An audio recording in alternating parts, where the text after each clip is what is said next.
I'll never get over that the entire country turned its back on this matter. Ashli Babbitt being shot and killed in a horribly unjustified shooting by Lieutenant Michael Byrd. He did it. Pretty much everybody has seen this at this point, but too many have forgotten. Mainstream media, conservative media, everybody kind of moved on. He killed Ashli Babbitt, and now there's word that he might get a pardon for it. You know that? He might get a pardon, one of those preemptive pardons. Ashli, here she is, Christmas in the desert, a United States Air Force veteran. Interestingly, standing next to four-star general at the time, General Abizade. That is a remarkable picture. The man who shot Ashli Babbitt is convinced that he did nothing wrong. As I said, your name has been on the internet for some time in an unofficial way. A lot of rumors, a lot of accusations, one of which is that you had some sort of political motive. You were a political operative. That's one of those things I was referring to as to why some of the things that are being reported are just incorrect and inaccurate. I do my job for Republican, for Democrat, for white, for black, red, blue, green. I don't care about your affiliation. Half of the conversations that occur inside that chamber, I am not aware of because I am performing my job and making sure that I provide the utmost protection at all times. All right, I heard that, and you heard no political motive. But I think we have the answer. There may have been a financial motive. We have evidence that Byrd had pressured authorities, the Capitol Hill Police and members of Congress, to give him over $200,000 or close to $200,000 for compensation for killing an unarmed woman.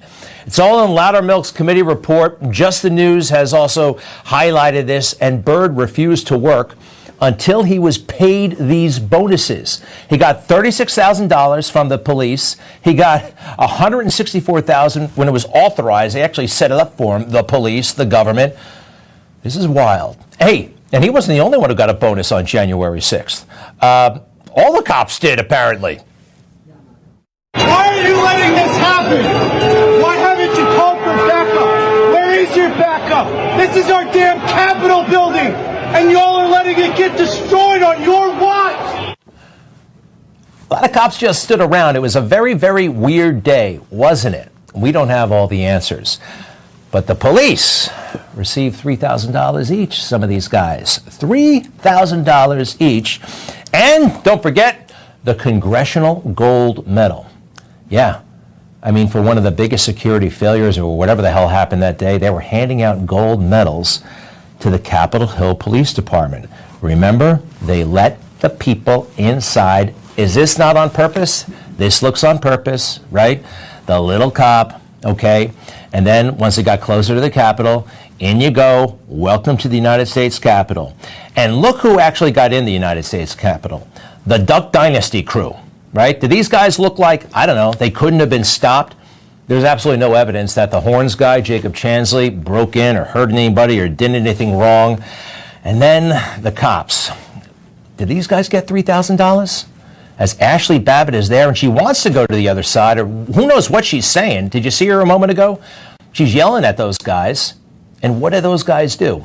Three cops guarding Congress decide that's a good time to take a coffee break. We have their names now. Yeah. All right. Why don't you take 5, fellas? I see people out there get hurt. I don't want to hurt. I just... The whole country hates I want you to go home. Go. All right. And there they go. Did those guys get the $3,000? Whatever they got, it doesn't come close to the $200,000 Michael Byrd gets. Extra. He's still being paid. And he was promoted to captain. Thanks to Just the News and Loudermilk and others, we have amazing emails sent by Byrd to his supervisors months after the shooting, months after he killed her, even after his name became public, that he wanted money, he wanted to be compensated. This is blatantly wrong to treat us like this. This was never proposed to us in this manner. Now we're being grouped in with everyone else. Wow. Now what is he saying here? he thinks he deserves more money than like anybody, even people who were seriously wounded, fallen officers. Take a look at the lawyer for the U.S. Capitol Police writes back, Mike, I'm sorry you are so disappointed. I find that surprising since we have already provided you $36,000. You know what the rest of the department received? $3,000 each. All right, again, he got 36. He was not wounded. He killed somebody, and they got him 36. This is the government. This is how incredibly broken our government is and also our culture, because too many people let this happen. Not nearly enough accountability. I mean, how does this? The guy still works there. The guy still works there. Let me see how he responds to this. Bird writes back, okay, thank you. Members of Congress have said differently. I will address on my own, and the USCP, U.S. Capitol Police, will not look good as a result. He's going to go on a one-man lobbying spree, which is totally unethical, possibly illegal, for him to be walking the halls of Congress, pressuring members of Congress to hook him up while he has a gun. It actually probably is against the law. And I know Loudermilk has been looking into that. And he wasn't the only one giving members of Congress an attitude. Guys who were supposed to be guarding the place, no matter what their party was. Remember, red, white, brown, blue, whatever. Here's Fanone and Dunn stalking members of Congress.